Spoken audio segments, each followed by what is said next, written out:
I think a good place to start, Zoe, is to check in on our friends at the New York Post. Because they always have a take that I just adore. The hottest so takes. I just want to show this is the hottest takes. Here's the front page of the New York Post the day after the New York City primaries for various congressional seats. It says, 3 Israel cop and private property hating Mamdanites win Democratic congressional primaries. And then it says, the hateful slate. Dun, dun, dun.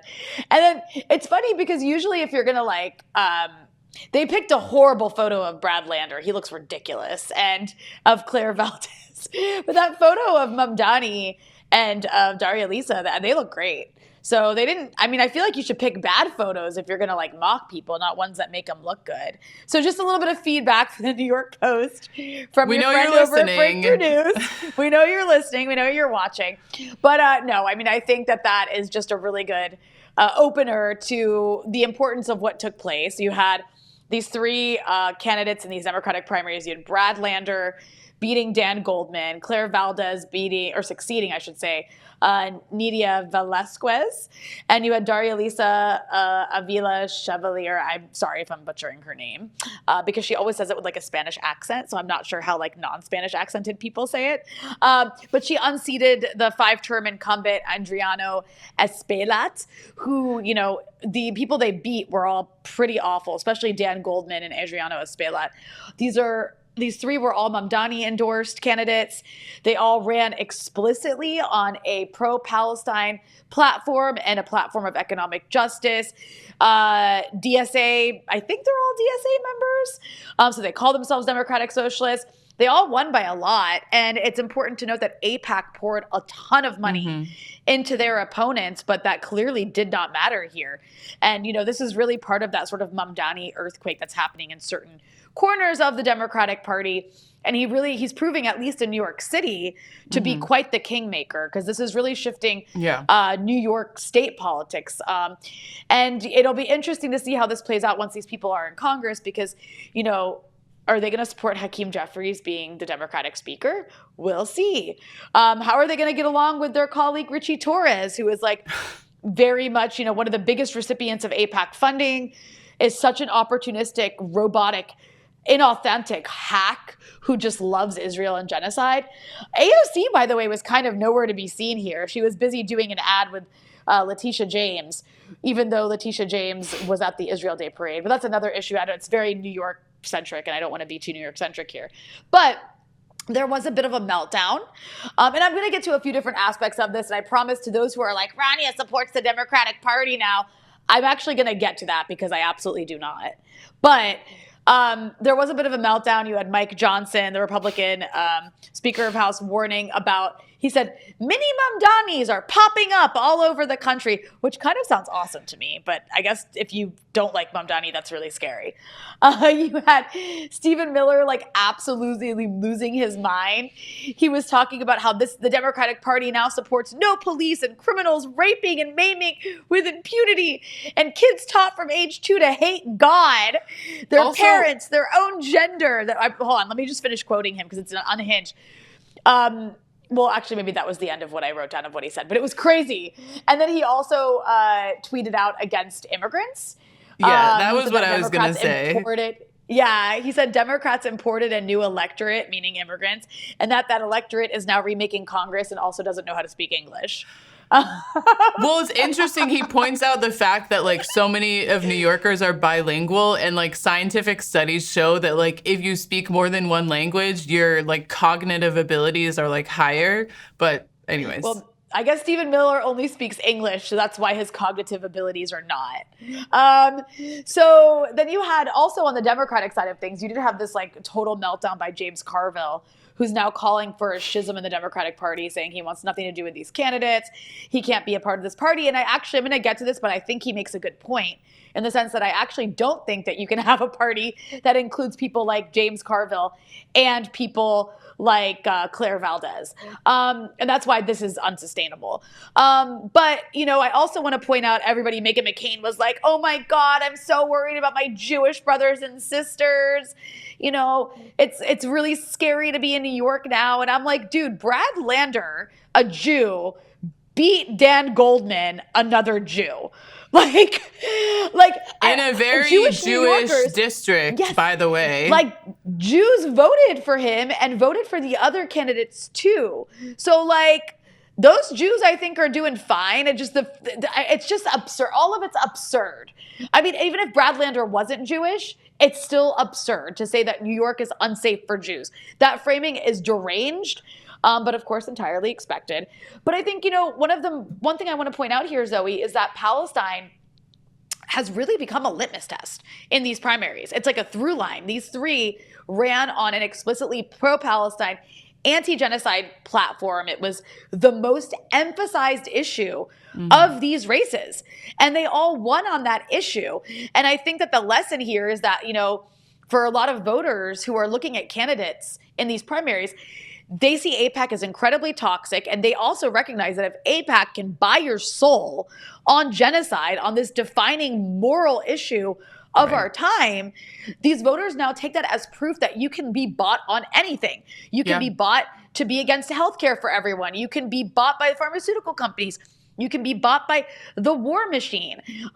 So it's that simple. And furthermore, I think that this demonstrates that there's been a shift going on inside of the Democratic electorate for a very, very long time, but it's gotten so extreme that, like, I think a lot of people are like, oh, these candidates are so brave, and they are. It is brave in a way to, like, go up against, like, all of this corporate funding and say the opposite of it.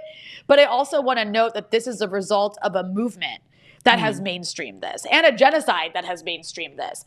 And that in some cases, while I do believe that, like, a lot of these candidates probably have in their heart a disgust for genocide, there's also an opportunism. And that's great. It's actually great that this is now a winning issue, that you've got candidates who, like, aren't even that great calling it a genocide in some primaries in other parts of the country because they're being put on the spot, and they have to, and those who aren't are losing. So that's, like, really, really important to note.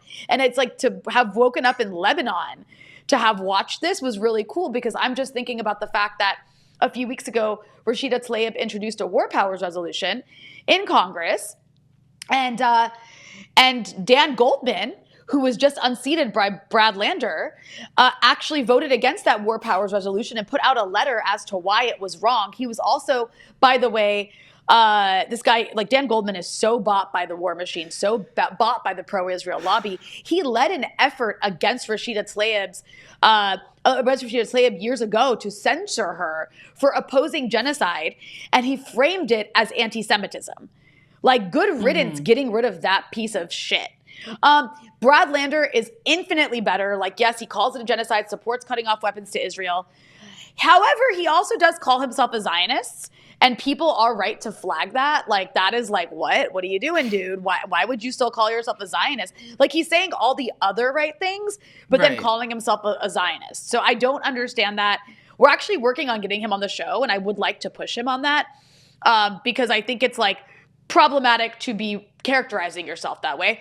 Maybe the guy, I mean, obviously he's had some sort of evolution. Maybe he'll eventually evolve out of Zionism, but I find that to be a bit of a flag. But that's my point, is that it's exciting that these people have won. It's even more exciting about the other two women who won. Claire Valdez and Daria Lisa have been very strong proponents for Palestinian rights. They were attacked so heavily on it. Their politics are, I would say, even more left. And I'm very excited about people like them, having more people like them in Congress. That is a net positive. On the other hand, here's my concern, Zoe, and I want to get your take on this. I am concerned about a Democratic Party rebrand here, because the idea of taking over the Democratic Party from within, it's been a plan for decades. People have tried to do this, and it just hasn't worked, because this party is beholden not to its electorate, not to its base, which is like 80% in favor of Palestine and against genocide, but to its donors. Its donors are empire and corporations. So the Democratic Party is always going to self-correct to serve them, because the Democratic Party operates like a company, and its shareholders come first. I was there in 2016 when Bernie Sanders was running for the Democratic primary. I was so excited about that. And by the way, I'm old enough to remember Palestine becoming a central issue then too. Maybe not as heavily as it is now, because now there's been a genocide, but it was a central issue during that primary campaign. And the base of Bernie Sanders actually moved him even further to the left on that issue because he had kind of a bad take before that. They pushed him to speak on that issue and to make it central. And I remember that going to the Democratic National Convention in 2016 when, DNC had stacked the primary for Hillary Clinton. And the party is so undemocratic and basically gave a middle finger to their base. They do not care. The Democratic Party base has been majority for Medicare for all. They've been anti-war. They've been for raising the minimum wage. They've been for raising taxes on the rich. And they've been for Palestinian rights for years now, well over a decade, I think, right? They were already moving on Palestine. The genocide just accelerated it. I mean, Kamala Harris lost because of Gaza, and she didn't care. This party threw away an election to support a genocide. Polls now show that Democrats prefer democratic socialism to capitalism by 58 points. That's huge, right? The DSA has a plus 17 approval rating among Democrats. That's a pretty big deal. It's fantastic. But if we funnel all of this energy, all of this movement building that's taken place over these years into changing this party, it will die inside of it because the Democratic Party is, as I've seen my entire lifetime, where movements go to die. I'm not saying that people shouldn't run in primaries. I'm not saying that these corporate hacks should not be primaried. It is, again, a net positive to have more people like Zohran Mamdani in Congress in the Democratic Party. That is good and that's beneficial, right? I'm not saying don't do that. I'm not saying, if some people would say don't do it, it's a waste of time. I'm not saying cede all that ground. I am just saying that can, and I'm not saying like that this is what anyone's necessarily doing. It is what some people are doing. That is not revolution. That is one tool to be used and maybe changing a very, very rotten system, tweaking it at the edges where you can, and actually can benefit movement building later on. But that is not the ultimate solution here. And that's where I get concerned. So, I mean, I'm of two minds on this. I'm very excited that you're going to have, people in Congress like these two women who won in New York City, that I'm excited, even though his Nazi tattoo makes me a little bit worried. Graham Plattner is going to be in the Senate. And if he sticks to the things that he said in his platform, that'll be a net positive to have somebody in a senatorial position to be like against war and against genocide and for like all of the economic justice we care about. If Abdul Sayed wins as well, his primary, and he wins the Senate, that's going to be a net positive. However, that doesn't mean you stop doing all the other stuff because those people will need to be pushed once they're in power too, because there's going to be so much pressure on them when they get inside this system, this Democratic Party machine, to capitulate. And it's actually really hard not to unless people on the ground in the grassroots are pushing you. So I just, it's kind of a warning, I guess. Be excited. Celebrate today, but do not become complacent that getting people into the Democratic Party who agree with your politics is going to change a corporation. That's, I guess, my take on this, and I'd love to hear. Oh, also, just one more thing. The pushback is going to be really ugly because Democrats have dealt with this before. They know how to punish. They know how to discipline, and do not, seriously, because at the end of the day, it's not sustainable to have a coalition where people like me and Zoe's politics and people who support genocide. That is not a sustainable coalition. So something is going to give there. And at the end of the day, again, shareholders matter more than the massive base does. And we've seen that over and over again. I mean, what else to say, Rania? I think that's exactly right. And I would just add that, you have John Fetterman saying this is, again, a Democrat who ran with some progressive politics, said he was a man of the working people, refused to wear a suit, but only wear a sweatshirt and shorts, which is, whatever. That's its whole, we're against shorts in this house. But, this is someone who came in with an alleged progressive platform, and then he is the literal #1 genocide supporter and is saying that this is an abomination. He is the man who is why are we not putting out 17 red carpets for the man who is wanted by the ICC? Why are Israeli politicians not just permanently part of the, he is that person. And he said this is an abomination and this cannot happen to my party. And at the end of the day, it is his party. It is the party of the people who respond to the shareholders, as you said, and who toe the line. Joe Biden was a Democrat.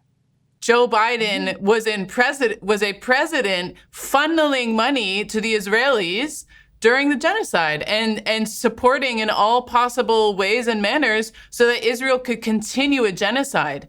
And, so that's one point. The other point, I think, is exactly what you're saying, is that when this, genuine positive energy goes into a rebrand of the Democratic Party, a rebrand which, again, is not going to succeed because the Democratic Party cannot be changed from within. History shows it. It is just over and over again. And the AOC was elected for the first time 2016? 2016. 2016. I think it was 2016. Actually, maybe it was like 2018. Sorry, it was not 2016. It was after Bernie Sanders. 2018. And she has been forced to cave on so many things. I was correct. 2018. Yeah, I was not living in the U.S. at that time, so you'll forgive me for my... but she has been forced to cave on so many primary issues and has a Democrat in the executive, has a Democratic-controlled House, has a Democrat-controlled Senate, gotten the very basic things that, exactly as you said, the Democratic base demands, which is Medicare for all, which is an end to military aid to Israel, which is, free education. No, it has not. And I would just say that, all of this energy going in, and, you see Hassan Piker has made this total pivot to now being the face of the Democratic Party rebrand and, wearing a suit all the time and endorsing all these primary candidates. And again, it's not to say that it is not a net positive having these people in these positions, but if there is not an alternative pole that is being built where actual people's power can be funneled and actually challenge the corporate parties, these corporations that just want to stifle people's movements. I mean, they are directly and diametrically opposed to there being an independent voice. Why is it that so it is, a losing game, and beyond it being they're going to meet a lot of opposition and all of that, at the end of the day, all of that energy and enthusiasm is just going into strengthening a party that does not care about the base. And how great would it be if there were an alternative pole that was being formed and strengthened that could actually respond to the interests of the majorities? Because again, the Democratic Party, Republican Party are, in its construction and in its nature, do not respond to the interests of the majority. So you cannot make it do that. Yeah, you really can't. That's really well said. And again, I think I just want to emphasize here, I'm not saying, oh my God, this is completely stupid and doesn't matter. It does matter. But I just want to we have to, it's kind of what came first. The movement came first. Yeah. Put Palestine center stage. Mm-hmm. And now you've seen it flourish. And this is one of the ways it's flourished. And that's great. And I think that at some point, if you have such a groundswell that's angry about the genocide in Palestine, that's going to eventually be reflected in policy at some point, because we still are some sort of bourgeois democracy where some of the things people want eventually have to matter, right? And so that's what you're seeing happen, and that's fantastic. But do not rest on this. Do not say just because the mini Mamdanites or mini Mamdanis or whatever the language that we saw you use by Mike Johnson. Do not say just because there's now mini Mamdanis popping up around the country, the work is done. It is not done at all. You need to hold these politicians accountable. And you know what? That's great. Mamdani is such a kingmaker. Now that he's demonstrated how much he can win, does he really still need Jessica Tisch as his NYPD commissioner?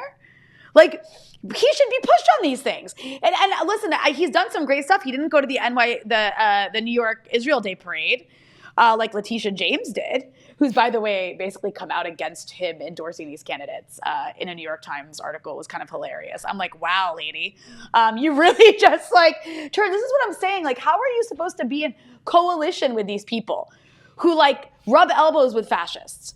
You can't. And this is why this cannot work. There is no scenario where the Mamdanis of the Democrats and the Chuck Schuners of the Democrats can remain in one party. Maybe they can come together against certain things. You know, just like sometimes Democrats and certain Republicans can come together against like a Trump policy.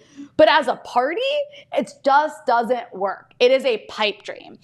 And it's like, if you rest on that, the movement will die. And so that's like where I guess I'm just raising the warning alarms here, is like, do not bank on that to fix the genocide in Gaza. And also pay attention, because yes, like I think these candidates are fantastic, but just watch. It happens every time. They are going to have to temper their language. The second you win a little bit of power, it makes sense because of the conditions around them, because they're entering into a corporation that knows how to punish and discipline, and you have to pick your battles. Just watch the language become tempered. It will. It always happens. And that is why these can be your allies. Absolutely. It's a net positive, but this is not the leadership of a movement. These are your allies inside of a system that is rotten, that can benefit you and be helpful, but the movement work needs to continue. So do not stop doing the work.